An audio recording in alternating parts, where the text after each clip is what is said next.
Hey everyone. Tonight, we settle into the soft rustle of royal silk, the scent of freshly steeped barley tea, and the quiet hum of gossip behind folding screens. You are a palace seamstress in the Joseon dynasty, and your fingers know the language of thread better than they know your own name. But tonight, you start to feel watched, not in the frightening court politics way, but in the way that makes your neck warm and your stitches slow. And the watcher?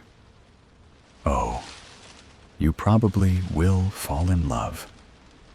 Before we begin, if this story brings you peace or helps you rest, consider liking and subscribing. Your support helps me continue creating these gentle moments for you. And while you're here, why not drop your location and local time in the comments? It's lovely to know where in the world this story is unfolding for you.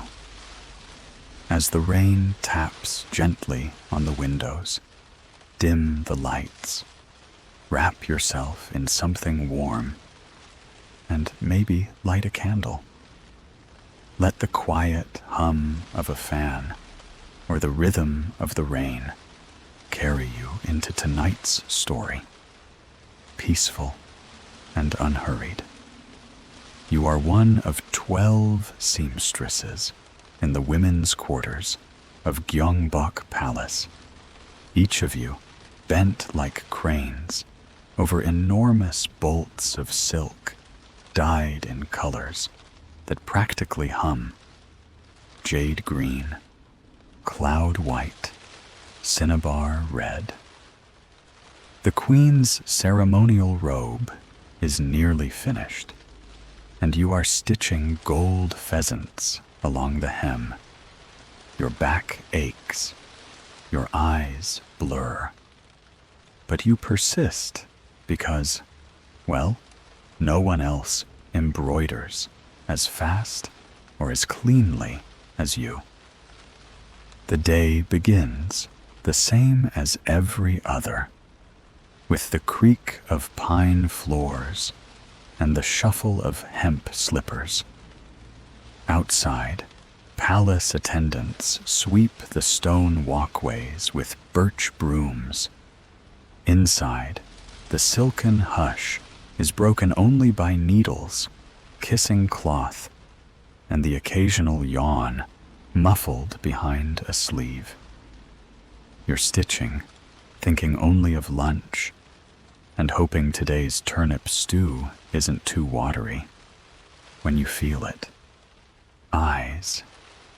Not ghost eyes. Not court spy eyes. No, these are curious, lingering, amused eyes.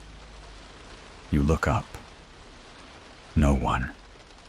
Just the carved wooden screens that separate the seamstress hall from the main passage. You squint. Maybe the candle lights playing tricks on you. You return to your stitching. But then it happens again the next day, and the next. And one particularly windy morning, you catch it, a shadow just beyond the screen, where no eunuch or court lady should linger. You lean forward slightly, just enough to tilt your head. There he is, briefly. A flicker of pale silk and a very amused smile. The crown prince. Yes, that crown prince, son of the king, too bookish for his own good, known more for his calligraphy than his sword play. The sort of royal everyone underestimates. And apparently, He's chosen to haunt your embroidery corner like a curious cat. You think it's an accident the first time, maybe even the second. But by the fourth coincidental brush by, you're no longer convinced. Especially not when he lingers just a second too long, letting his gaze skim your needlework with the same reverence others might reserve for moonlight on water. And then there's the pin. You drop it, not on purpose, of course, but as you bend to retrieve it, another hand meets yours under the table. Warm, hesitant, decidedly not a eunuch's. You both freeze. Neither of you looks up. A whisper. You work fast, soft-spoken, educated, slightly out of breath, as if he ran here. You say nothing, but you don't move your hand either. Not right away.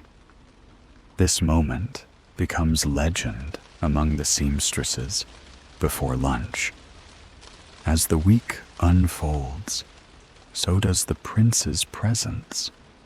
He doesn't speak again, not directly, but his shadow becomes familiar. He starts leaving strange offerings behind the screen. A folded paper crane, a dried persimmon, a feather with silver ink on the stem. Once, a mango, a whole mango. Where does one even find a mango in this season? You don't eat it, but you keep it in your sewing basket, like a secret. Historically, crown princes in Joseon, Korea, were not exactly free to loiter in sewing halls. Their movements were tightly choreographed, every interaction documented. But historians still argue whether this prince enjoyed a bit more mobility. Perhaps he bribed the guards. Perhaps the Queen Mother turned a blind eye. Or perhaps you were simply lucky enough to live in one of those palace years that history forgets to record. Soft, slow, scandal-free. But scandal or not, the seamstress hall is no longer just thread and fabric to you. It's glances. It's what-ifs. It's the echo of silk slippers disappearing around corners. You start brushing your hair with more care. You choose indigo over ash gray. And you start slipping extra detail into the hems of the royal robes. Not because anyone will notice, but because you know he will.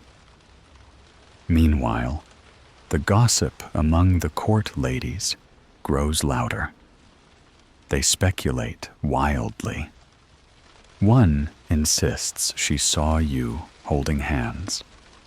Another swears the prince winked. You roll your eyes, but inside there's a flutter of something you refuse to name. One older seamstress, a sharp-eyed woman who claims she once stitched a robe for the king himself, leans over during lunch and murmurs, "Don't trust the ones who look bored. They're the dangerous kind." You nod solemnly, and then you go right back to waiting for his shadow to reappear. By the end of the month, the prince knows your favorite tea. He leaves you dried ginger slices wrapped in silk scraps. You answer by embroidering a tiny crane, barely visible, into the collar of his ceremonial robe. And so it begins, not with fanfare or poems or royal decrees, but with thread and eyes and a mango. You don't fall in love all at once. No lightning bolt, no courtly poem slipped beneath your pillow. Just that slow, syrupy way affection steeps, like barley tea left forgotten on a warm hearth, gaining strength over time. You still haven't spoken more than 3 words to the crown prince, but you know how he walks. You know the sound of his sighs, and you've memorized the shape of his sleeves. The palace carries on. Eunuchs sweep. Ministers argue. The queen consults an astrologer about the grain harvest. And you? You stitch cranes with trembling fingers and pretend your heart isn't inventing a language. It's a warm spring afternoon when he breaks the silence again. You're in the courtyard, rinsing indigo dye from your hands in a stone basin. Your sleeves are rolled up. Your face is damp. You've stolen a moment of quiet, the kind seamstresses rarely get.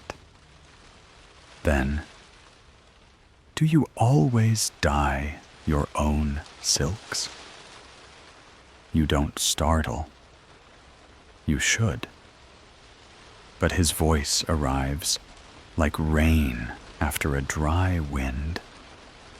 Expected, somehow. You look up. He's behind a peach tree, pretending not to loom. His robes are too fine for this part of the palace. He smells faintly of ink.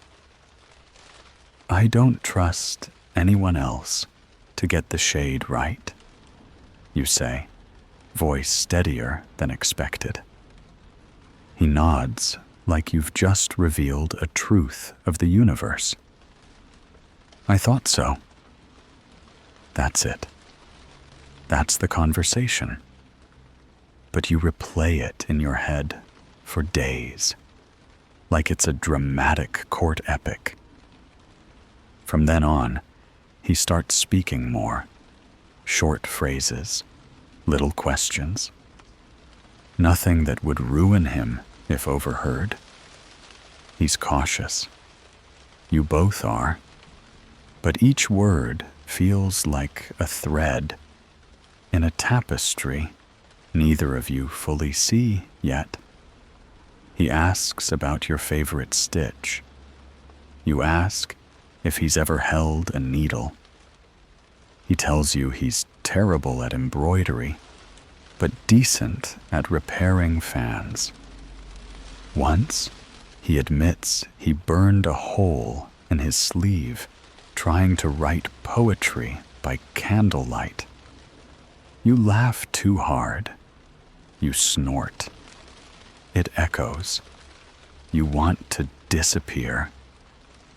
He grins like it's the best thing he's ever heard. History is frustratingly vague about this crown prince's personality. Some say he was somber and scholarly, more interested in Confucian classics than courtly pleasures. Others whisper he had a mischievous streak, that he once rearranged an entire minister's scrolls just to prove a point about chaos theory, which wasn't a thing yet, but you get the vibe. Scholars still argue whether his late-night visits to the women's quarters were motivated by romance or rebellion. But none of them mention the way he watches your hands when you tie off a stitch. None of them describe the quiet way he says your name when no one is around to hear it. He starts leaving you notes.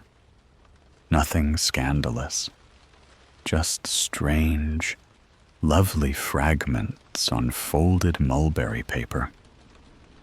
A pattern is just a story in thread. Do you dream in color or line work? If I were silk, would you use me for sleeves or sashes? You start answering. You tuck your replies into the folds of his robe when no one's looking. You write in careful Hangul, plain and unadorned. You don't sign them. He never needs you to. One morning, you find a tiny sketch tucked inside your sewing basket. A stitched robe with wings instead of sleeves. You almost cry. Instead, you embroider a feather into the lining of his ceremonial belt. There's a new kind of silence between you now. Not the brittle hush of secrets, but the soft quiet of understanding. You can sit across from each other, him behind the screen, you bent over fabric, and speak whole sentences without a word. You stitch. He listens. Sometimes he reads aloud, low and slow, from ancient poems. You don't always understand them. You don't care. In this palace, a seamstress and a prince do not belong in the same sentence. You know that. He knows it. But here you are, rewriting grammar with every glance. One night, you find him waiting in the dye courtyard again. The moon is full. The stone basin reflects it like a second sky. He's not smiling. There's talk, he says. You pause. There's always talk. No, he says, stepping closer. Talk with teeth. You're not afraid, exactly. You've lived in this palace long enough to know that rumors only bite when you let them. But you also know the danger of being seen, of being noticed. I can stop, you say softly. He frowns. That's not what I want. You don't ask what he does want. Instead, you stare into the water and wonder if there's a version of this story where you aren't punished for falling in love, maybe in another kingdom, one without court records. A frog croaks nearby. It sounds suspiciously like it's laughing at you. He takes something from his sleeve, a scrap of blue silk, not palace issued, embroidered with a single stitched phrase. Tell me to stay. You should laugh. You should say something sarcastic. But your throat closes. You trace the stitching with one finger, then meet his eyes. I can't say it out loud. Then stitch it, he says, voice barely a breath. You don't stitch it. Not yet. But you do stop pretending. When he visits, you don't hide the way your face softens.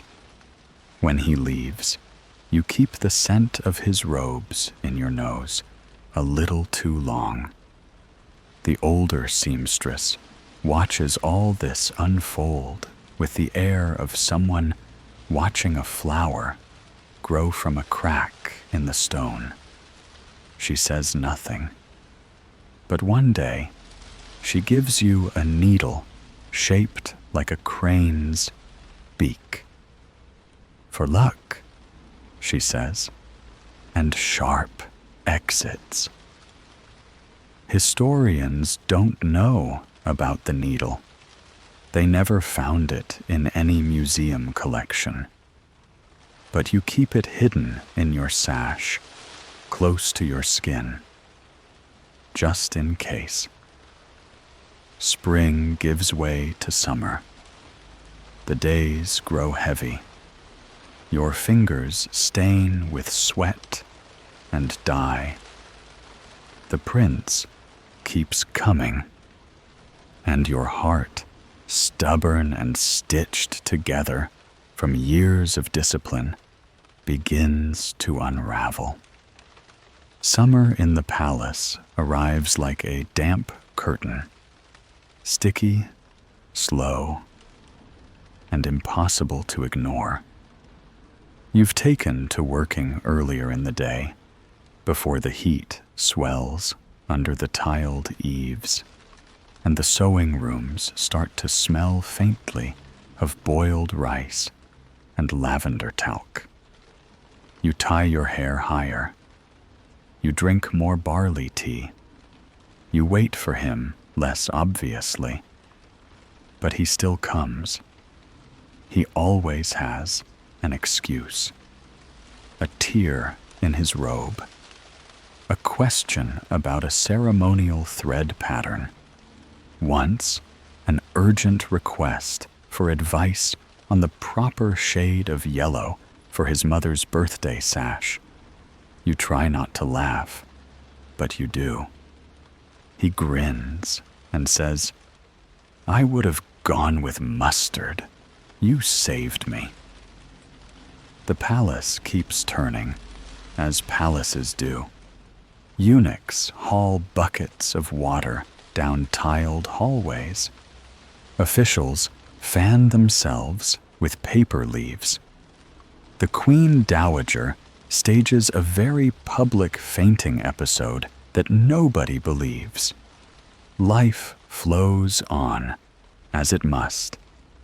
But for you, it's increasingly divided into two categories: moments when he's near, and all the long, pale hours when he isn't. One day, he brings you a gift. It's a thimble, just a thimble, but made of delicately hammered bronze, engraved with a dragon coiled around a lotus. You turn it over in your fingers, stunned by its weight. "From the royal smith," he says, sheepish. "I asked for something practical." You raise an eyebrow. Practical would have been scissors. He chuckles. "I didn't want to insult your collection." There's a pause. You're both pretending the walls don't have ears. You study the thimble like it's a constellation. Finally, he says, "I want to give you things that don't need excuses." You should stop him. You really should. But instead, you say, "Then give me time. That's harder to come by." And he does. He starts showing up earlier, staying later, inventing longer and more ludicrous reasons to visit. One time, he asks you to mend an invisible hole in a handkerchief, just in case it becomes visible. You almost cry from trying not to laugh. He brings you books. He reads you old letters written by generals to their wives. One, dated centuries ago, ends with a line you can't forget. My sword is dull, without your name whispered to it. You pretend not to swoon. You fail. He tells you about his childhood tutor who had no eyebrows and believed yawning released the soul. He tells you about his favorite corner of the library where no one ever dusts. He tells you he dreams sometimes that he's a fish, not a koi, mind you, something weirder, maybe a puffer fish. You tell him your mother's name. You tell him how you learned to sew by candlelight during the rainy season. You tell him you once fell off the palace roof chasing a pigeon, and no one ever found out because you landed in a pile of cabbages. He laughs so hard he gets hiccups. One evening, during a slow rain that smells like warm stone and wet fig leaves, he asks if you believe in fate. You shrug. I believe in thread. Some of it tangles. Some of it holds. He's quiet for a moment. Then he says, I think ours is silk. Thin. Stronger than it looks. You say nothing, but your fingers itch to embroider those words somewhere. On the hem of history, maybe. That night, you stitch a tiny fish into the lining of his sleeve. Just for you. Just for him. Just because. You start noticing the changes. Servants give you longer glances. The older seamstress coughs loudly whenever he enters. A few whispers float past you, like insects on humid air. Nothing direct, but barbed with possibility. One junior court lady drops her fan when she sees you two talking. Another just stares, mouth slightly open, as if seeing a ghost she didn't expect to like. You ask him if he notices. He says, let them look. You want to believe it's that simple, but you were raised in the folds of this palace. You know better. So you write less, smile smaller. You let silence pad the distance again. And then, one afternoon, in the smallest, hottest room of the entire palace, where you've taken refuge from both weather and whispers, he shows you something no prince should ever show a seamstress. A letter, unopened, sealed with the emblem of the emperor himself. He sets it between you both, doesn't speak. You recognize the seal. Royal betrothal notices, hand-delivered, unavoidable. You stare at it like it's an animal that might bite. He finally says, I haven't read it. You will? He nods, slowly. It's not official until I reply. You don't answer. You're counting stitches in your head just to keep your breath even. There's a long pause, the kind that only happens when both people are trying not to break. Finally, he says, "Run away with me." It's not a joke, not even close. Your mouth goes dry. To where? I don't know, not far, but far enough. You laugh once, short and cracked. You're a prince. I'm a seamstress. The entire point is that we don't run. Then we stay, he says. But not like this. He reaches into his sleeve again, slower this time. He pulls out something tiny, something wrapped in a bit of saffron cloth. It's a ring, carved from peachwood. No jewel. Just 2 threads of gold wire wrapped around it like twin stars. Handmade, slightly uneven. You don't speak. He doesn't ask. You slide it onto your finger and say, "It's going to be very hard to stitch with this." He smiles, like the sun has finally reached his bone.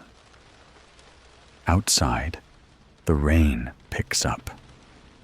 The seamstress across the room pretends not to notice anything, but her needle falters mid-stitch. Historians still argue whether this prince ever gave up the betrothal letter. No record of it exists. Some say it was burned. Some say it was forged into a political alliance.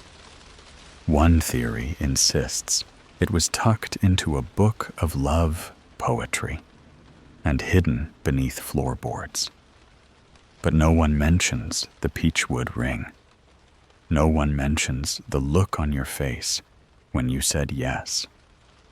And no one, not even the cleverest scholars, knows what you stitched into his inner robe that night. Only that he wore it every day after. Mornings blur now. Your days begin not with sunrise, but with the quiet warmth of knowing he'll find you. Somewhere in the maze of the palace, between the scent of warm starch and the chatter of spindle wheels. You no longer flinch when his shadow stretches across your cloth. You don't need to ask why he's come. And still, you pretend. Pretending is its own kind of fabric in the royal court, woven from silences, folded in rituals, pressed under a dozen eyes, pretending not to see. You and he thread yourselves through that fabric now, stitching glances into moments, gestures into hours. He becomes your season, your calendar, your compass. One morning, as the cherry blossoms outside the dye courtyard begin to drop like lazy snow, he shows up with a question you don't expect. "Do you want to meet my horse?" You blink. Is that a metaphor? He grins. Sadly, no. But she's nicer than most ambassadors. So you go. You shouldn't. The royal stables are not for seamstresses, unless they're mending saddlecloths. But he finds a reason, a loophole. You carry a bit of embroidered tack for his inspection. official enough. The stables are cool and sweet-smelling, wood, hay, and a faint hint of apple skins. His horse is a mare the color of burned sugar, with ears like silk petals and eyes that seem to know too much. He feeds her dried persimmons and introduces you like she's a duchess. "This is the only other lady I've ever lied for," he says. You bow. The mare huffs. You swear she winks. Later, he asks you to stitch a charm into her bridle. For protection, he says. You ask if it's for her or for him. He doesn't answer, just places your hand over his. You understand. In the weeks that follow, your names become code words. You hear his mentioned at odd times in the laundry courtyard. A junior scribe once sighs audibly after hearing he had a quiet conversation with someone from the embroidery wing. You're suddenly popular among girls who once treated you like moth thread. Still, nothing's said outright. Not until the Lantern Festival. The royal gardens are hung with 100 floating lights. Courtiers wander like painted dolls, murmuring praises for the plum wine and brushing sleeves like petals in passing. You attend because you must. Your embroidery is on display in the central pavilion, stitched into a ceremonial robe no one's allowed to touch. He arrives late, as always, and stands precisely far enough away to be proper. But he doesn't look at the robe. He looks at you. You feel it, like a flame down your back. Then comes the princess, his cousin, daughter of a minor concubine, but viciously ambitious. She's wrapped in 7 layers of blue and silver, face like a painted screen, smile like a thorn beneath brocade. She approaches him with intent, wrapped in honey. They speak. It's brief, but her gaze shifts. Past him, past the crowd, straight to you. You lower your eyes. Later, as lanterns begin to rise over the courtyard, bobbing like soft fire spirits into the velvet sky, he appears at your side with 2 cups of warm citron tea. You accept yours without looking at him. "She said something," he murmurs. "I know." "She's wrong." "I know." You sip the tea. It's sweet, citrusy, perfect. "Do you regret this?" he asks. You exhale. "No, but I don't know what this is."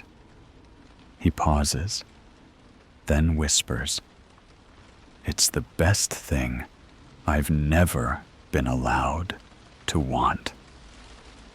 You finish the tea.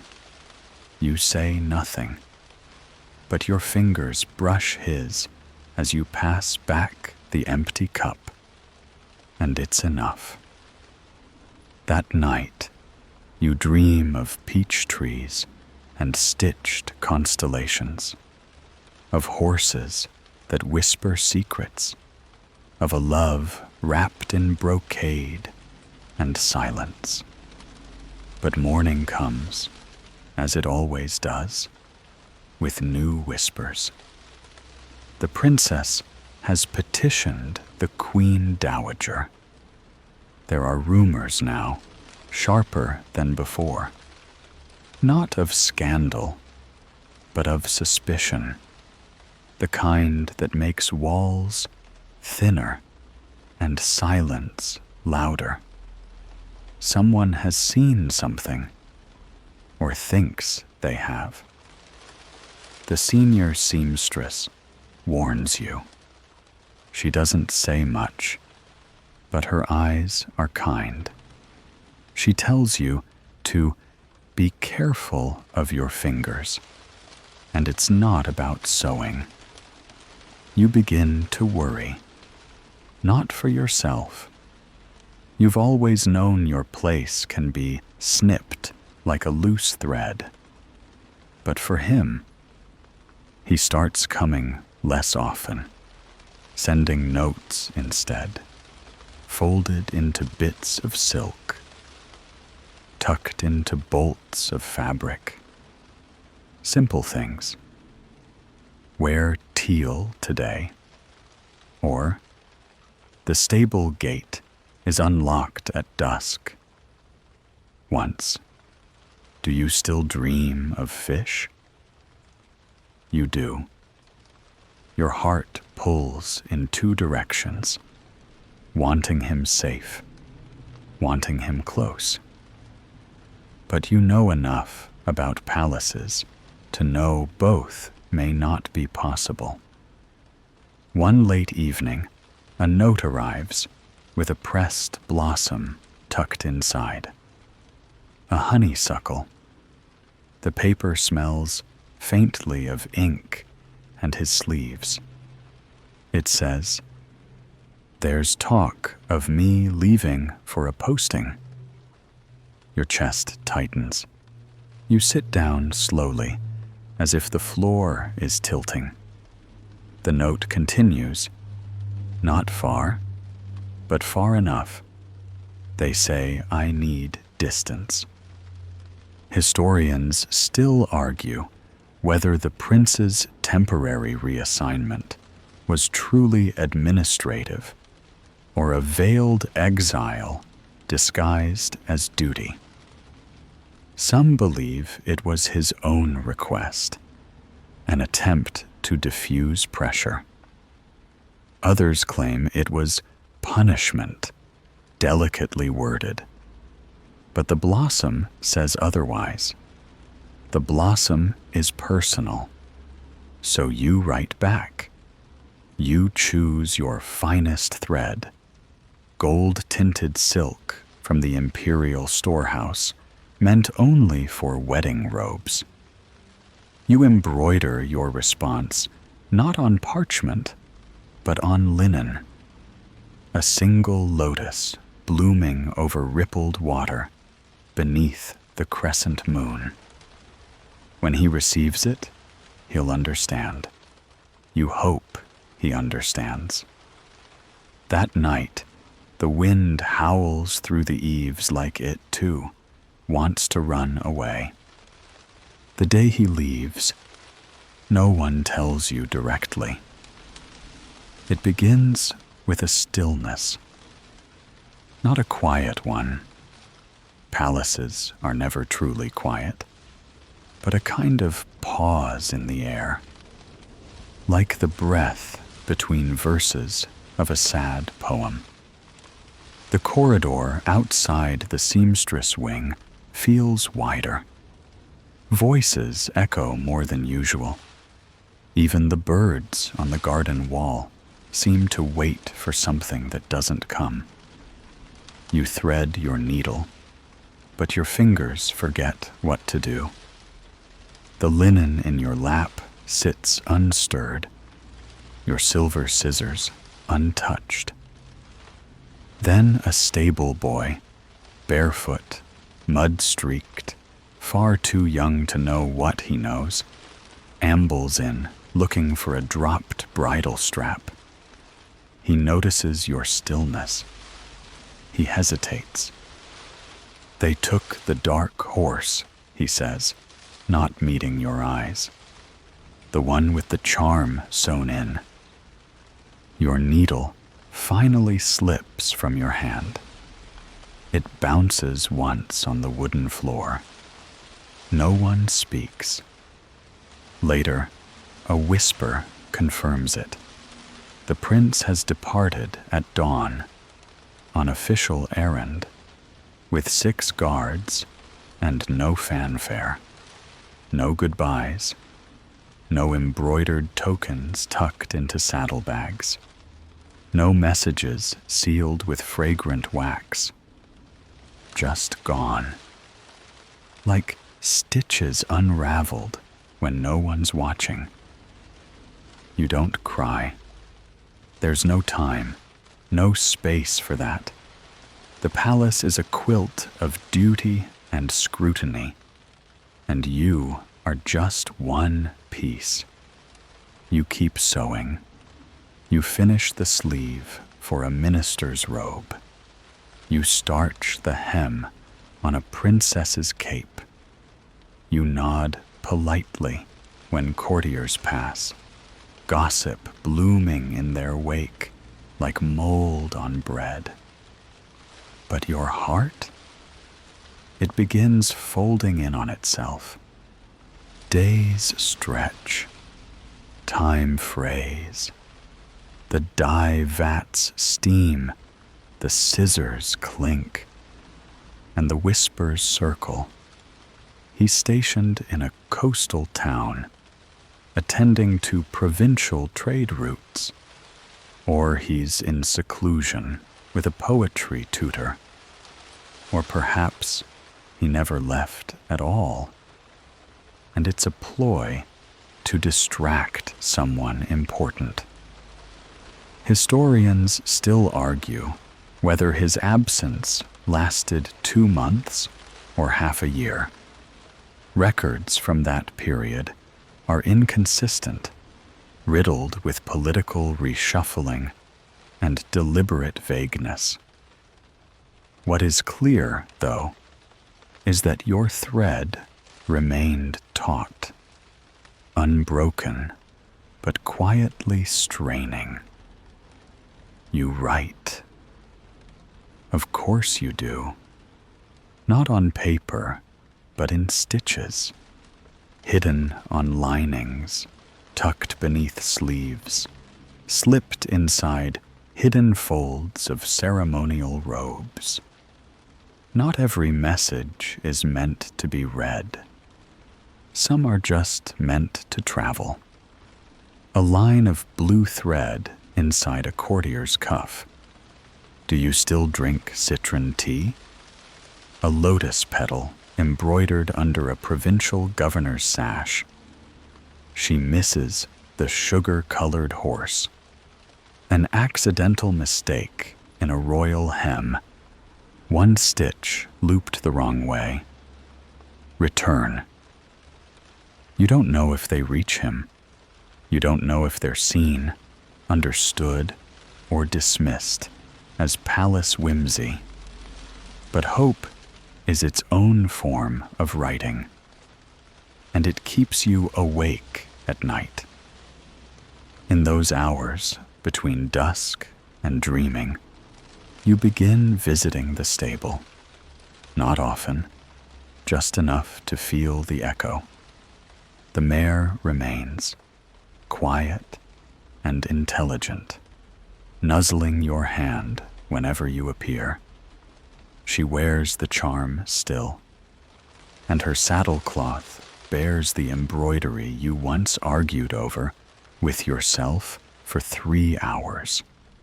She becomes your confession booth. You tell her things you can't even write. Then, one midsummer morning, a new robe commission arrives, urgent from the outer provinces. The request is odd. Teal silk, freshwater motifs, a border of stitched honeysuckle, and, curiously, waves. Your breath catches. It's not signed. It doesn't have to be. You work on the robe as if it's an elixir, Every stitch sings. The thread obeys without knotting. Your fingers dance across the cloth. The other seamstresses call it your finest work yet. You don't respond. You just sew faster. When the courier arrives to retrieve it, you risk a question. Will the recipient wear this in court? He frowns. No, provincial ceremony, but it will be noticed. You nod, pretending not to care. But later, when no one's watching, you sew a final flourish inside the collar. A stitched peach blossom, almost invisible, surrounded by 3 crescent moons. You smile. You remember. And so begins the long, slow ritual of waiting. You age a little, though no one says it aloud. The prince's name is spoken less often now. He's become a distant topic, like rain from a past season. A shadow in a hallway you once walked daily. Still, you wait. And then, one morning, word ripples through the palace like a tremor under rice paper. A return. The prince, yes, that prince, is expected in 2 days' time, accompanying a diplomatic envoy from the coast. Official business, but the Queen Dowager herself has ordered preparations. Banners are being washed, horses brushed, floors polished, until you can see your own quiet, waiting face in them. You say nothing, but your heart begins to race in tiny, uneven beats, like an untrained drummer. That night, you visit the stable again. You brush the mare until her coat gleams. You whisper a greeting you hope she remembers. And then you do something reckless.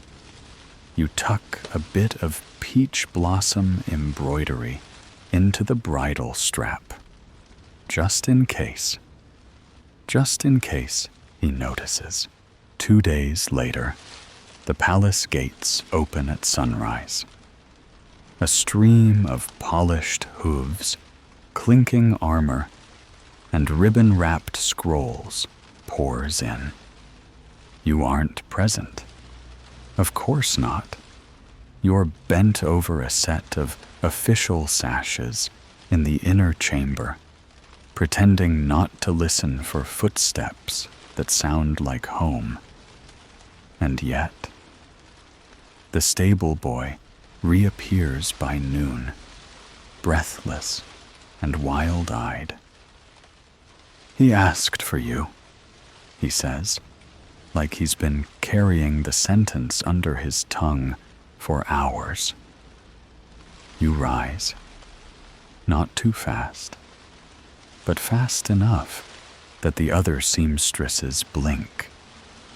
You find him not in the court, not among dignitaries, not before the throne, but in the dye courtyard of all places, standing awkwardly beside the steam and color, in plain robes, holding something wrapped in teal. You freeze. He turns, smiles. I thought I'd never see that dye vat again, he says. You say nothing. Words would ruin it. Instead, you walk to him, slowly, like stepping into a dream. And when you're close enough, he unwraps the bundle. It's the robe, worn at the provincial ceremony, now folded carefully.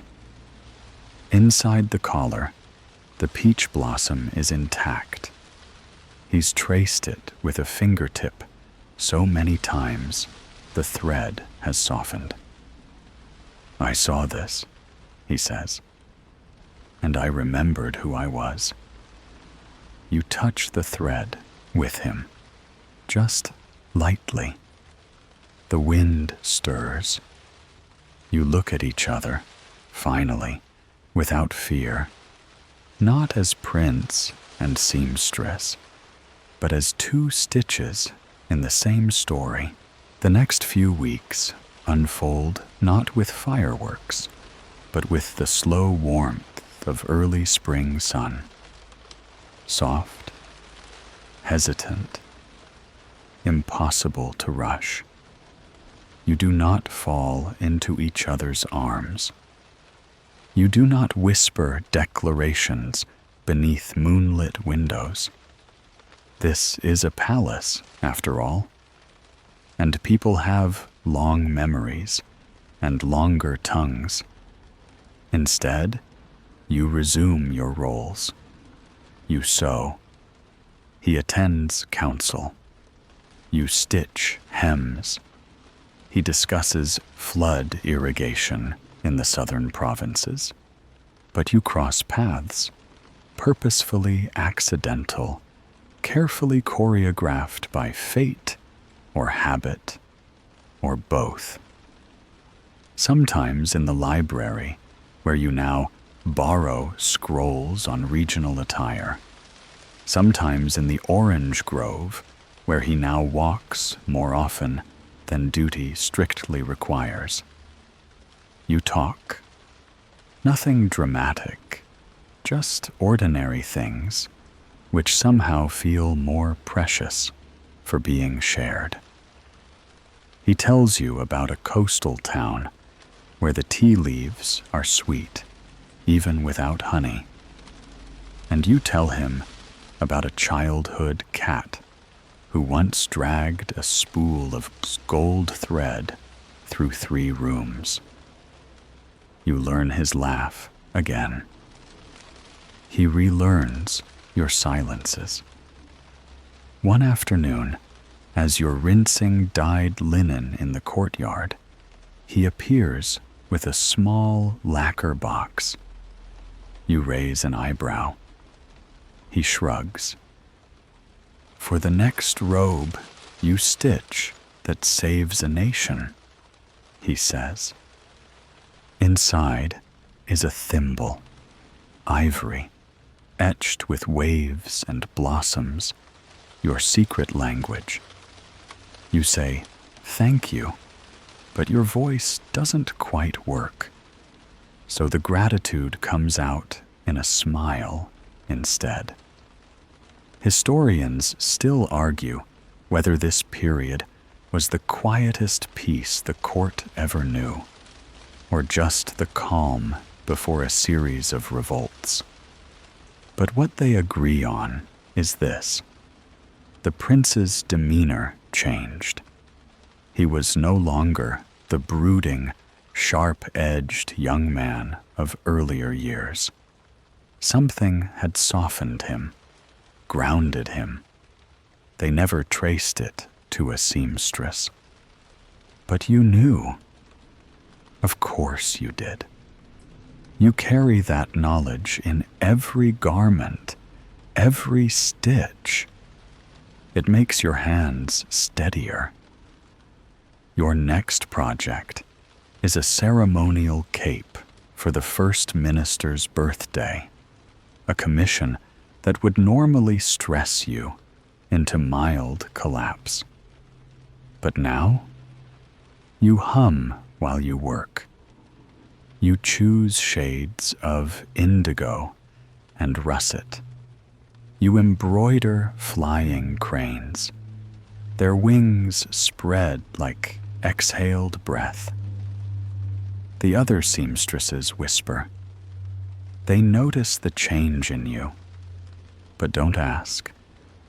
You are still quiet, still punctual, still the one who fixes the dye ratios when no one else can. But your eyes carry something now. A secret with a soft center. Then comes the night of the Lantern Festival. Everyone attends, even the Queen Dowager, who rarely leaves her chamber. Silk banners snap in the wind, and torches turn the sky into molten amber. Courtiers wear embroidered robes that glint like beetle wings. Musicians line the walkways with flutes and drums, and children chase shadow puppets between the garden walls. You wear your finest sash, not because you expect to be seen, but because he helped design the pattern. Small peach blossoms trailing upward in a spiral. He finds you just past dusk as the first lanterns are lit. No royal attendants, no guards, just him, holding a clay lantern shaped like a carp. For you, he says, because they swim upstream. You accept it. Of course you do. You walk the festival together, not touching, not speaking too much, just being. People nod politely, assume you're a favored palace artisan. No one suspects the true shape of the bond, how it looped and pulled through years of distance and duty. When the time comes to float the lanterns, you stand at the edge of the koi pond. He lights yours with a match from his sleeve. The flame catches, flickers, and then steadies. You whisper something, too soft for even you to hear. The carp floats out, bobbing gently among the sea of other lights, and you feel, strangely, like one of them. Small, glowing, carried. That night, long after the music has faded and the last lantern has burned to a nub, you return to your chamber to find a folded scrap of silk, teal again. This time, stitched with a single word: wait. Not a command, a promise. You keep it in a box beside your thimble. In the days that follow, the prince grows busier. Talks of inheritance, of transitions, of official consorts and political marriages. You hear the buzz long before the sting. But he finds you, once more, in the Dai courtyard. I may have to go away again, he says, voice low. Officially, for a while. You nod. You've practiced this. Then he adds, but I won't stay away. Not this time. He reaches into his sleeve and pulls out something unexpected. A length of silk, already stitched. Your stitches. No, your handwriting, threaded into silk, your style unmistakable. I found this in a robe, he says, from a trader. Worn thread, nearly faded. You look closer. It's the first secret message you ever stitched. Do you still drink citron tea? He grins. I do. Every day. And then, for the first time, he takes your hand. Not hidden, not hurried. Just there, in the open, under the gray sky of late autumn. A prince and a seamstress, not a fairy tale. You don't see him for 97 days. Yes, you count. At first, casually, tick marks beside dye recipes, little notches in the wooden frame of your loom. Then, more precisely, a tally inside your heart. In those 97 days, the court hums with political tension. A neighboring kingdom sends envoys with gifts that seem too generous. The royal astrologers consult star charts with ever more furrowed brows. Nobles exchange tight-lipped pleasantries that somehow feel like threats. And you sew, not just to pass time, but because the palace still needs robes, curtains, banners. The empire doesn't pause for love. The silk must still flow.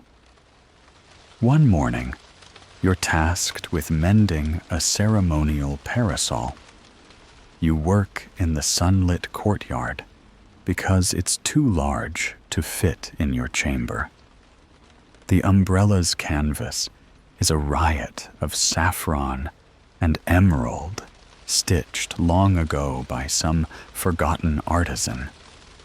You marvel at the care, the detail, and you think, someone once poured their heart into this, just like you.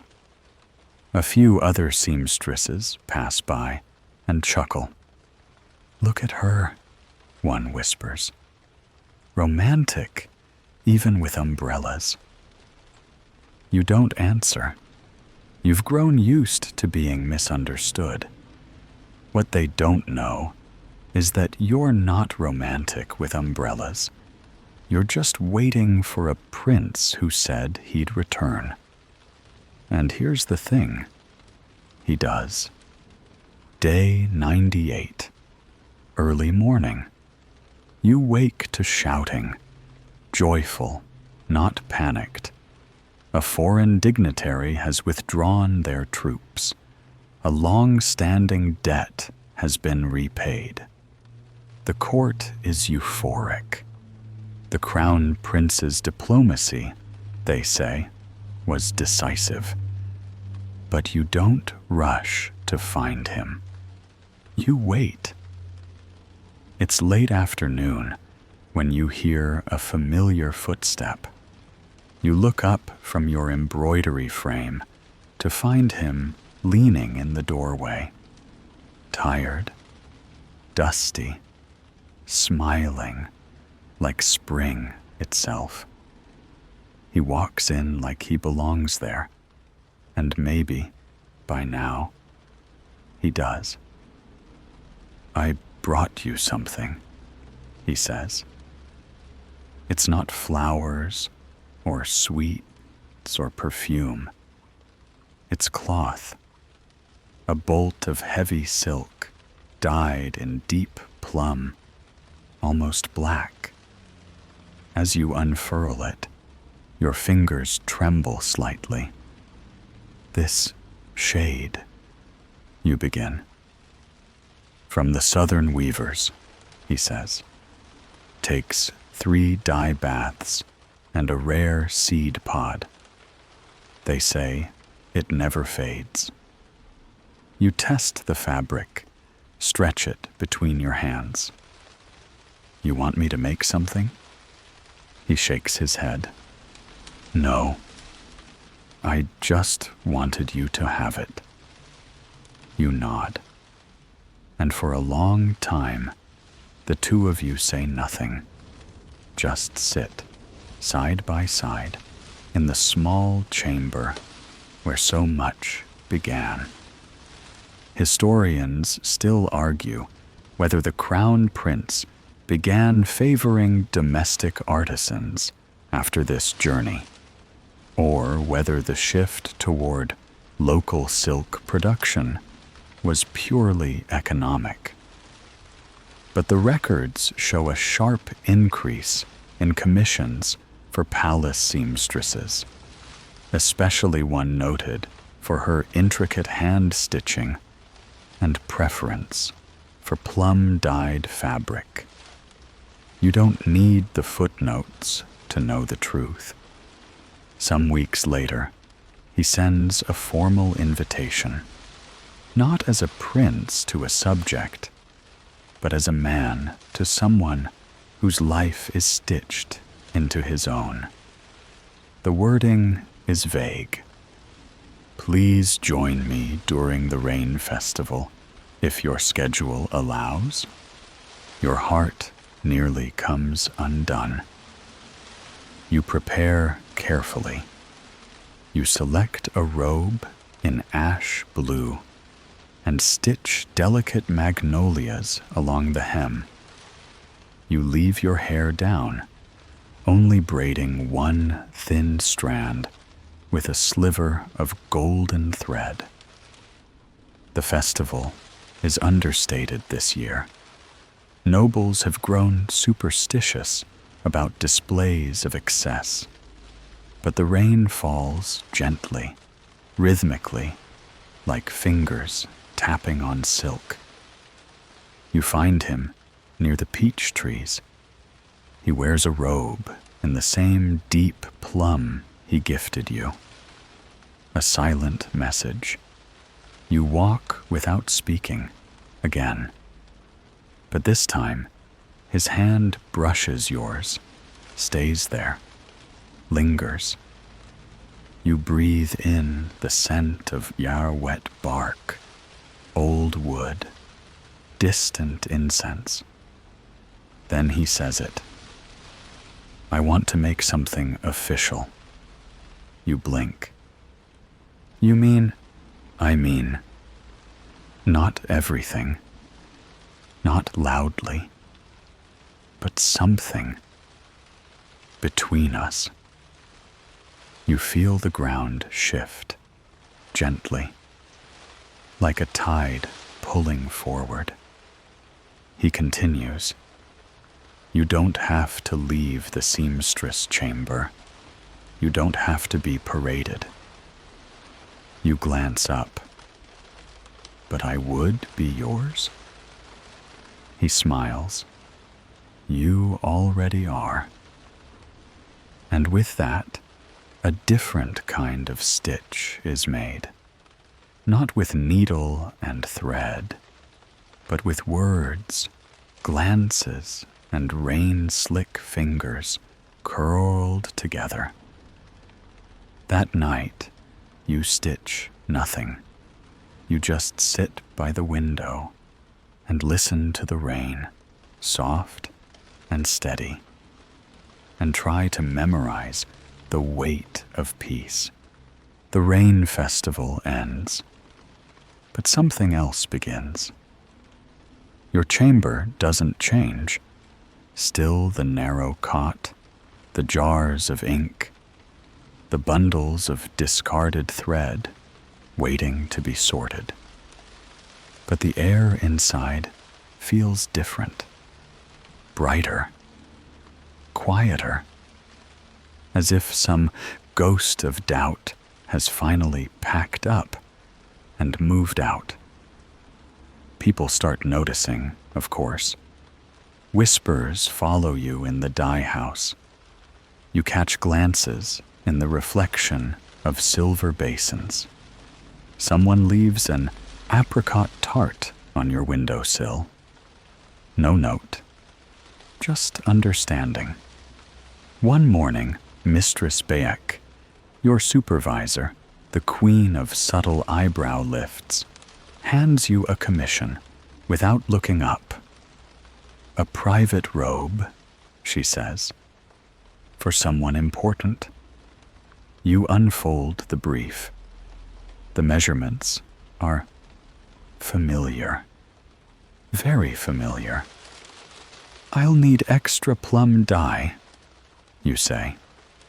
She arches one eyebrow. Then, dryly, "Take the good kind, and maybe finish it in less than 5 weeks." You nod, suppressing a smile. You work slowly, thoughtfully. You select raw silk that sings beneath your fingers. You stitch gold thread in invisible seams. You hide a tiny magnolia blossom on the inner collar. Just one, just enough. As you stitch, you think of him, not the prince necessarily, but the boy who looked terrified of your scissors that first day, the man who once tried to sweep dust with the hem of his robe, the diplomat who risked his reputation to walk beside you during a festival meant for nobles. The robe finishes itself, almost. And then something happens. You are summoned, not to the prince's chamber, not to the festival garden, but to the inner library, a place so layered in scrolls and incense that even the wind forgets to breathe there. It's an odd place for a seamstress. You half expect a mistake. Instead, you find him at a low table, studying maps. He doesn't look up right away. When he does, his eyes are both nervous and steady, like he's memorizing your face before saying something irreversible. "There's a post opening," he begins. "Archivist, textile records. You'd oversee acquisitions, record historic patterns, advise the Ministry of Ceremony." You blink. "I'm not trained." He shrugs. "You are, just not officially. And you'd still be able to stitch if you wanted. But it would be different, safer." A soft beat passes. "And," he adds, not looking at you, "it would mean you could attend court events as an official." You know what this is. Not just a promotion, a protection, a way to anchor you beside him in a world that rarely allows such things. Historians still argue whether the Crown Prince's reforms were born of love or pragmatism.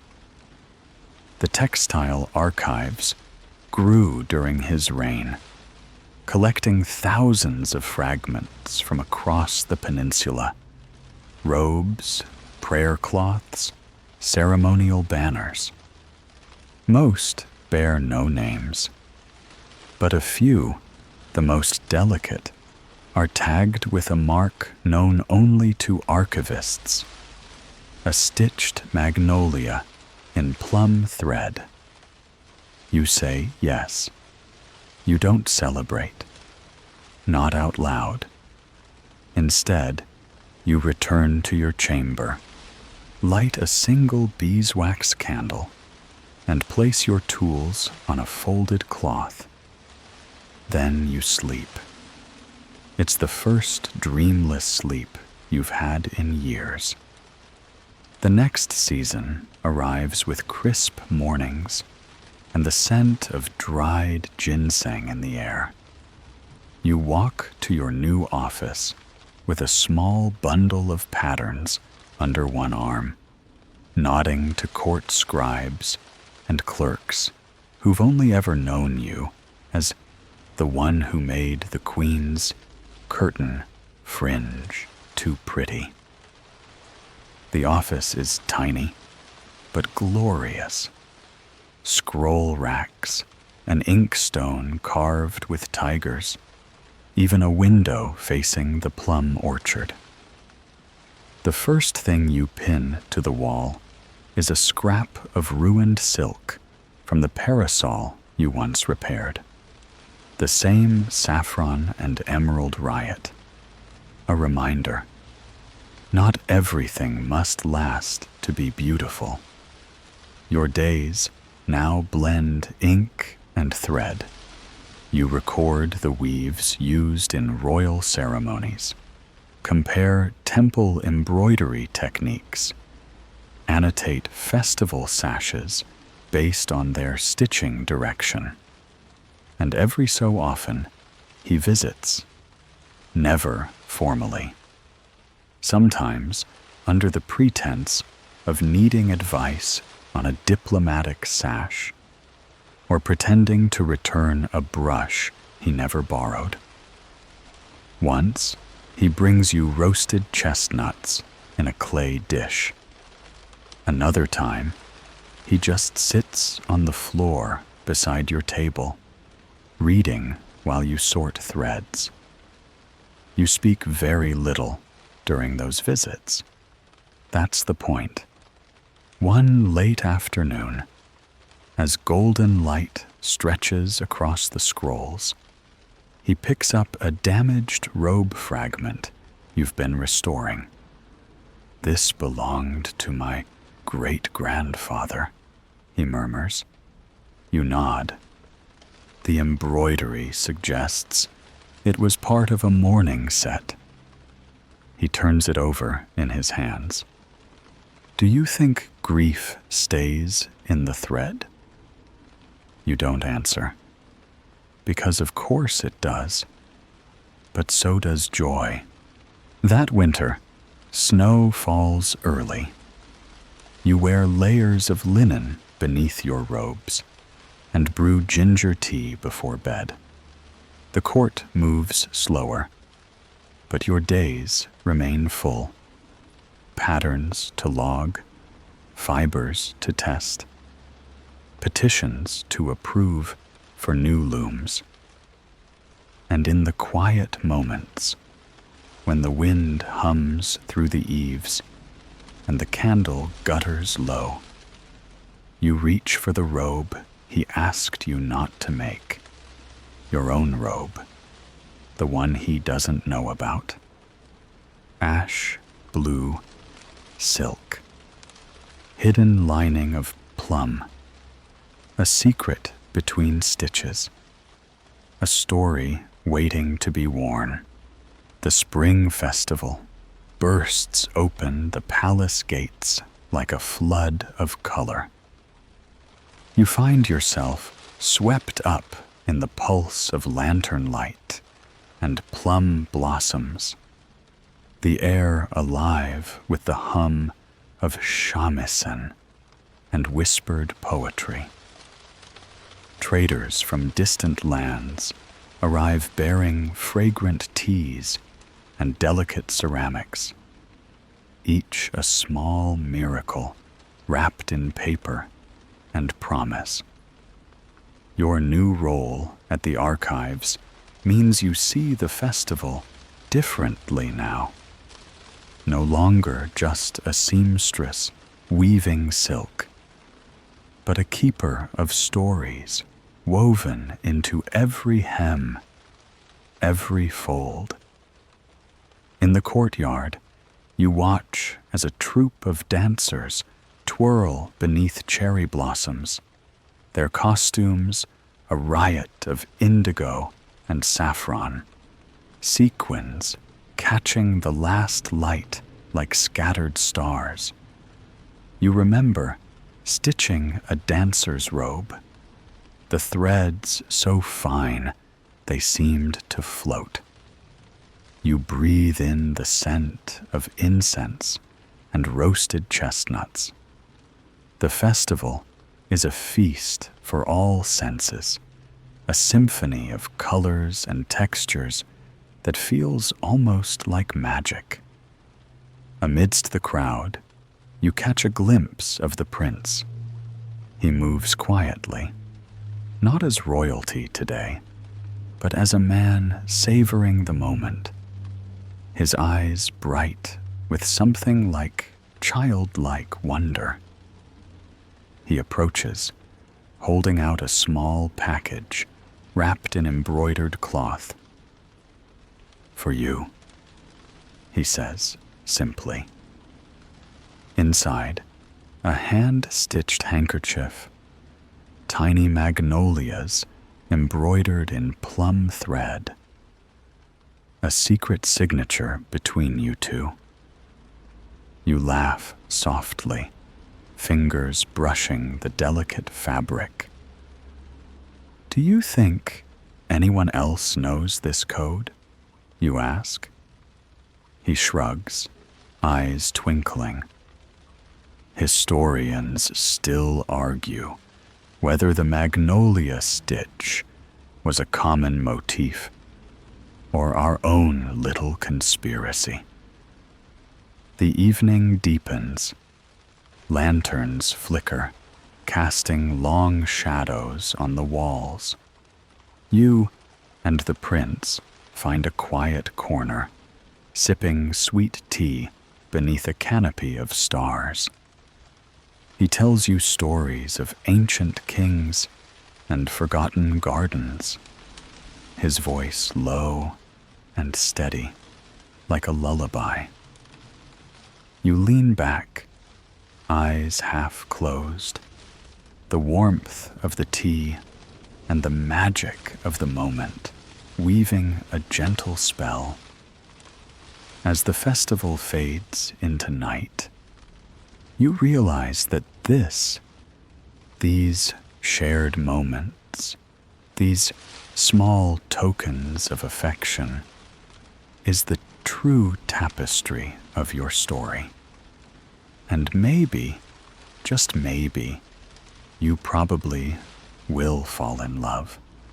The Palace Library, a quiet sanctuary of scent and shadow, becomes your refuge. You glide past rows of ancient scrolls and silk-bound tomes, the air thick with the musk of old paper and ink. The shelves seem to whisper secrets, inviting you deeper into their labyrinth. Today, you're tasked with copying a fragile manuscript, a love poem penned centuries ago by a court poet who adored a princess with eyes like the midnight sky. Your fingers tremble slightly as you trace the delicate calligraphy, the gold leaf embellishments catching the flicker of candlelight. You remember the prince's words from the festival, how love stories were stitched into every thread, hidden like jewels in plain sight. The poem tells of stolen glances beneath moonlit pavilions, of silk fans fluttering like butterflies, of hearts entwined despite the weight of duty. As you transcribe, you feel a kinship with the poet, a quiet understanding of longing wrapped in artful restraint. You pause, glancing toward the window where a gentle rain begins, tapping softly on the wooden lattice. The soothing rhythm blends with your steady breath, lulling you into a reverie. Historians still argue whether this poem was ever shared beyond the palace walls, or if it was a secret kept between two souls adrift in their own worlds. You imagine the poet's quill poised over parchment, the same careful balance of hope and hesitation mirrored in your own heart. The prince appears quietly beside you, offering a smile as warm as the tea steaming on the low table. He admires your work, fingers brushing the edge of the manuscript, his eyes reflecting the flicker of candlelight, and something tender, unspoken. In this moment, surrounded by the weight of history and the softness of shared space, you realize the delicate art of love is as much about patience as passion. The rain deepens, and with it, a peaceful calm settles over you both. The morning sun filters through paper screens as you prepare silk threads for the prince's new garment. The air is crisp, with the scent of freshly ground indigo and the faintest hint of jasmine from the courtyard garden. You work methodically, your fingers nimble as you dye and twist each thread in shades of deep teal and russet, colors favored by the court for their subtlety and richness. Nearby, a wooden bucket brims with water cooled by morning dew, and a wicker basket holds the delicate spools you've prepared. The prince watches you quietly, a rare moment of stillness in the busy palace day. He comments on the dye's hue, comparing it to the blue of distant mountains at dawn, a metaphor you tuck away like a secret. As you weave, your conversation drifts to tales of silk's journey from the Far East, a fabric coveted not just for beauty, but for its power to connect worlds. You smile, remembering how these threads are more than just materials. They're vessels carrying stories, like the letter he once entrusted to you. The weight of your shared moments feels lightened by laughter when you mention the odd tradition of wearing certain colors to ward off bad luck. Something you both agree sounds like an elaborate excuse to wear pretty clothes. Historians still argue whether court dress codes were strict rules or a playful dance of influence and rebellion. As the garment begins to take shape, you realize this piece will hold more than silk. It carries the subtle promise of your intertwined destinies, stitched into every seam. Outside, the palace garden hums softly with bees and the gentle rustle of spring leaves, a perfect lullaby for the day ahead. The festival of lanterns draws near, and the palace stirs with the soft bustle of anticipation. Fabrics unfurled, candles trimmed, songs rehearsed in low murmurs, as if even joy must tiptoe in a place so grand. You're tasked with adorning the prince's ceremonial robe, an honor cloaked in silent expectation, one that you accept with the poise of someone who's stitched her way through storms before. In the seamstress hall, you sort through threads like a magician handling spells. Saffron silk, black lacquered cord, crimson thread as fine as a whisper. The robe will feature a motif of cranes in flight, a symbol of longevity and grace. But your hand lingers just a little longer on the gold. Shell gold, ground into powder, so fine it clings like memory to fingertips. As you embroider the wings of a crane, you feel him watching from the archway again, his presence no longer startling, but steady, like the background hum of the rain you miss from winter nights. Tonight, he brings you honeyed chestnuts wrapped in a handkerchief, a prince's version of a shy compliment. You talk about the Lantern Festival's origins, how it began as a Buddhist rite and gradually became an excuse for poetry, matchmaking, and floating small regrets downstream in the form of candlelit wishes. Historians still argue whether its shift was political or romantic, though palace rumors would have it that love is always more dangerous than politics. When the prince asks if you'll attend, you raise your eyebrows. Seamstresses don't attend galas. But he just smiles and says, "Not as a seamstress."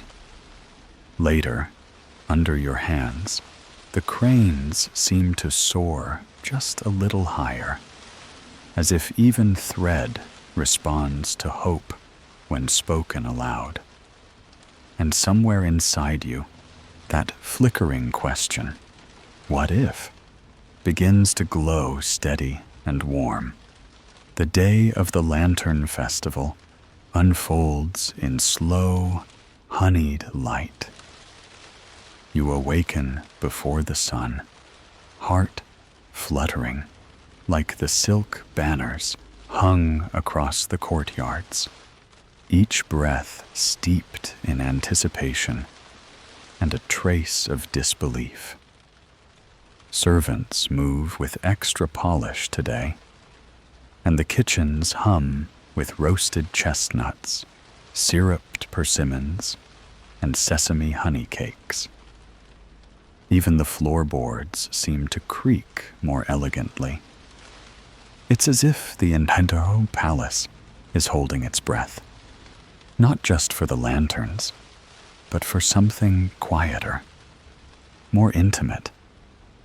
You carry the prince's robe, your robe, really, to his quarters, wrapped carefully in layered muslin. The weight of it feels ceremonial, sacred. When he emerges from behind the screen and lets you drape it over his shoulders, there's a silence that hums like a string being tuned. The robe fits perfectly, of course, but it's the detail he notices. How the cranes on the hem align as if mid-flight. How a single red thread weaves invisibly through the cuff's inner lining, like a secret. You don't tell him that you stitched your name into the hem in the tiniest Hangul characters, barely visible, just a mark to say, "I was here." He meets your gaze in the mirror, and for a moment, neither of you smiles. The quiet is weighty and wide, filled with everything not said. And then he says, simply, "You'll walk beside me tonight." And somehow, you do.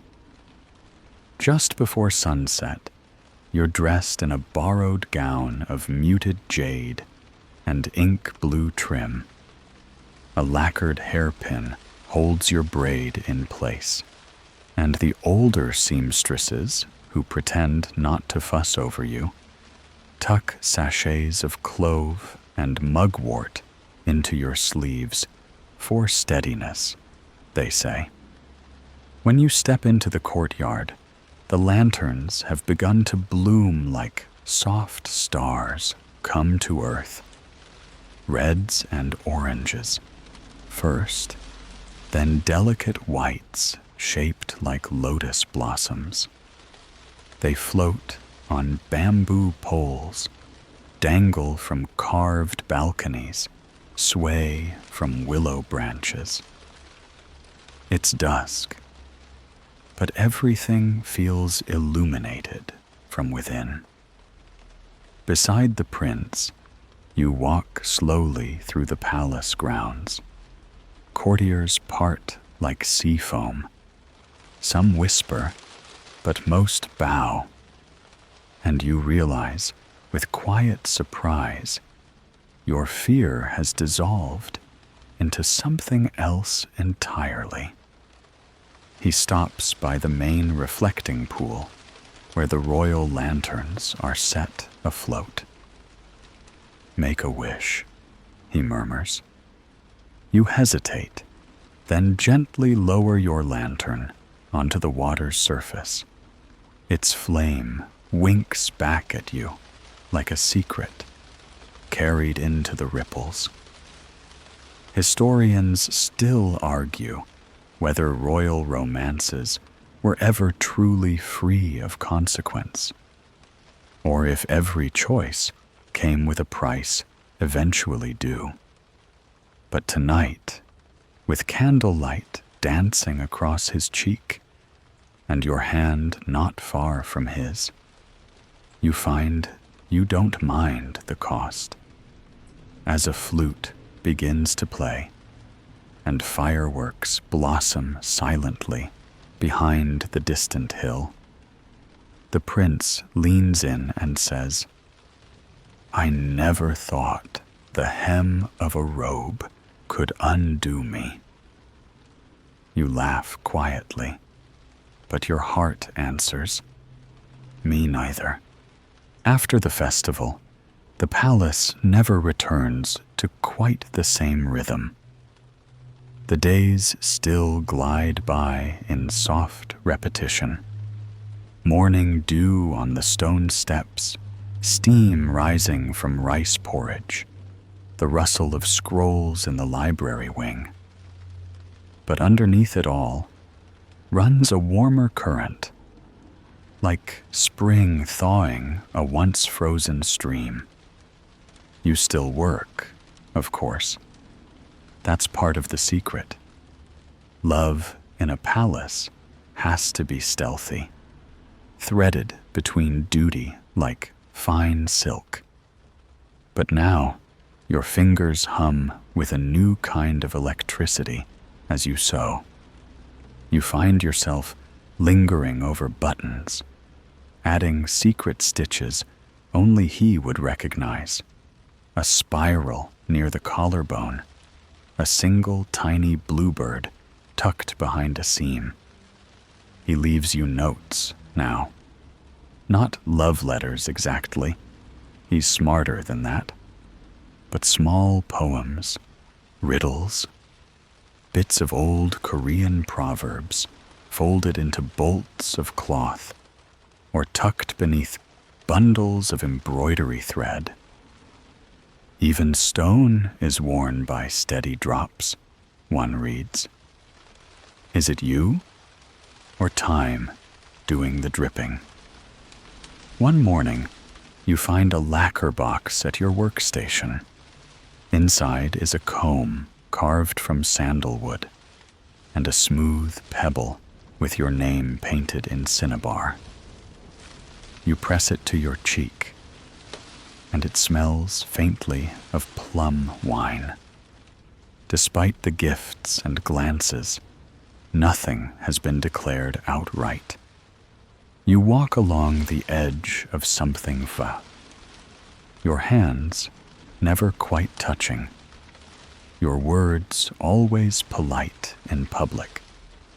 But when you pass him in the corridor, and he pauses just long enough for your sleeves to brush, it's louder than any confession. One night, during a storm, he finds you alone in the courtyard. You're soaking wet, chasing down silk strips flung by the wind from the drying lines. He helps you gather them, silent, until you're both laughing, really laughing, at the absurdity of it all. And then, Standing there with your arms full of sodden fabric, he touches your cheek. Just once. Even cranes land eventually, he says. It's enough. You don't kiss him. Not yet. That belongs to another season. But in the days that follow, your footsteps grow more assured. Your eyes meet his more often. The palace watches, but says nothing. For now, historians still debate whether a seamstress could truly ascend in courtly favor without political entanglements. Some argue such stories are embroidered after the fact, made prettier than truth allows. But the grain of it, the slow build, the mutual care, the language of touch and thread and time, feels too deliberate to dismiss. Your hands become known across the palace. Nobles request your embroidery. One even sends her servant to inquire whether you might teach her niece. You agree, and find yourself mentoring a shy girl named Yuna, who sews like she's singing. The cycle continues. The prince begins wearing your robes more publicly now. He never announces they're yours, but people know. The detailing is unmistakable. Rumors bud like plum blossoms. You grow quieter, not fearful, just watchful. The court is a place of currents and shadows, and you've learned to listen to the silence between the sounds. Still, there are small joys. Moon-gazing nights when you and your fellow seamstresses sneak bean cakes from the kitchens. Days when the prince walks past your window. Just once. Then again, 10 minutes later, as if he's forgotten something important near the embroidery frame. And the cranes, your cranes, return in migration. You sketch their angles in thread and ink, 1,000 variations. He notices. Of course he does. As the year tilts gently toward autumn again, the prince begins preparations for a diplomatic journey. Whispers say he'll be gone for a full season, maybe longer. When he tells you, you nod. And then you hand him a sash you've embroidered with wind patterns and tiny map lines. No matter how far, you say, the thread holds. He smiles, but you both feel the tightness behind your ribs. You do not cry. Not then. That comes later, after he's gone, when the wind lifts your hair like a memory, and you realize the palace feels colder already. The winter he is gone, you sew more than ever. Your fingers move with that quiet, focused devotion usually reserved for monks or poets. The workroom becomes your chapel, the loom your altar. Others see only beautiful garments, floral hems, crane feather cuffs, sleeves that echo river curves. But you know better. Each one is a letter, a breath, a question without reply. Snow falls softly over the palace rooftops. You take to walking the outer gardens in the early mornings, when no one else is awake. The cold bites through your slippers, and your breath fogs the air. But there's something sacred in the stillness. You look toward the gate and imagine him returning through it, travel-worn and smiling, with a story about a poorly mannered horse or a courtesan who mistook him for a poet. He sends messages, of course, formal, folded in stiff parchment, always through the proper channels. But once, tucked inside a delivery of foreign dyes, you find a hidden scrap of muslin embroidered with a crane and a moon. It's not much. It's everything. Historians still argue whether such secret correspondences were real or merely imagined by later romanticists. Some say no noble would risk it. But history always underestimates the creativity of people in love. One day, as the peach trees just begin to bud, a palace whisper reaches you. The prince is returning. You don't believe it at first. You've trained yourself not to. But by the third mention, from 3 unrelated sources, a kitchen boy, a scholar's daughter, a pigeon handler, you let yourself hope.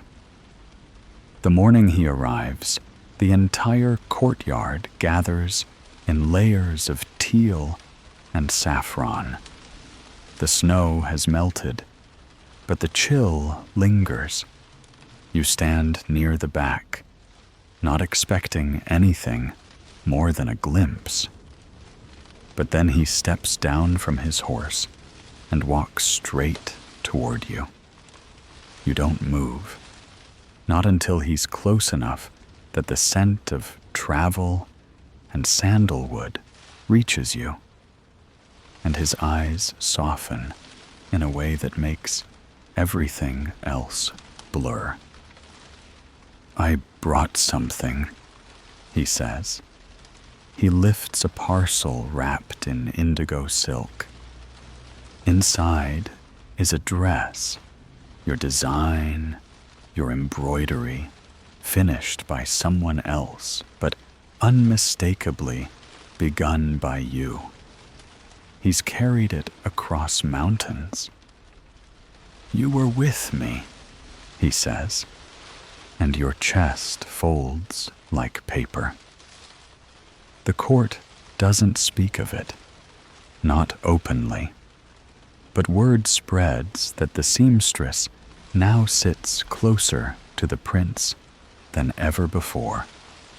Invitations come. Some you accept. Most you don't. You prefer the workroom. One evening, the 2 of you sit on the roof of the West Hall, watching the stars blink one by one into place. You share a persimmon, slices sticky on your fingers. He tells you about a merchant who swore his cat could predict the weather. You tell him about the time Una fell asleep in a pile of silk and nearly got sewn into a banner. He laughs so hard he almost drops the fruit. No one makes declarations. You don't need to.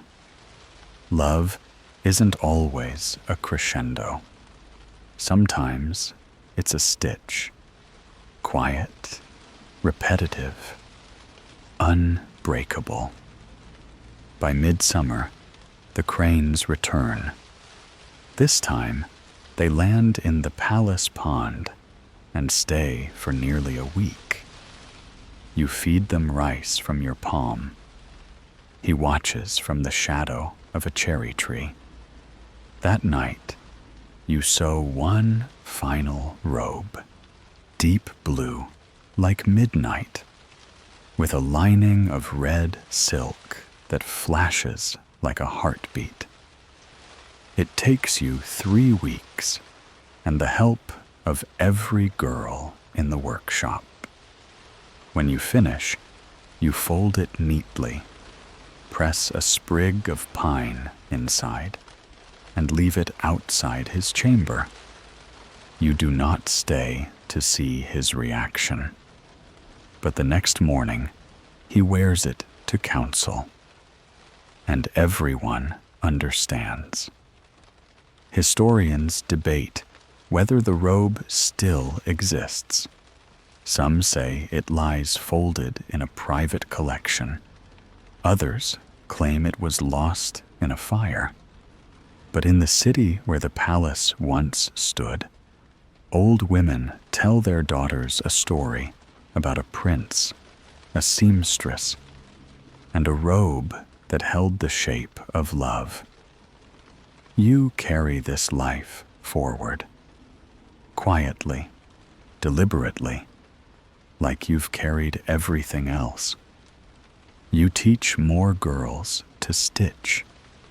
You walk the gardens. You make him laugh. Some nights, he reads aloud to you from scrolls you barely follow. Some nights, you just listen to the rain. And on the coldest evenings, he wraps you in a robe you made long ago. And you sit beside the brazier, sharing roasted chestnuts, not saying much at all. Because by now, your hearts speak in silence.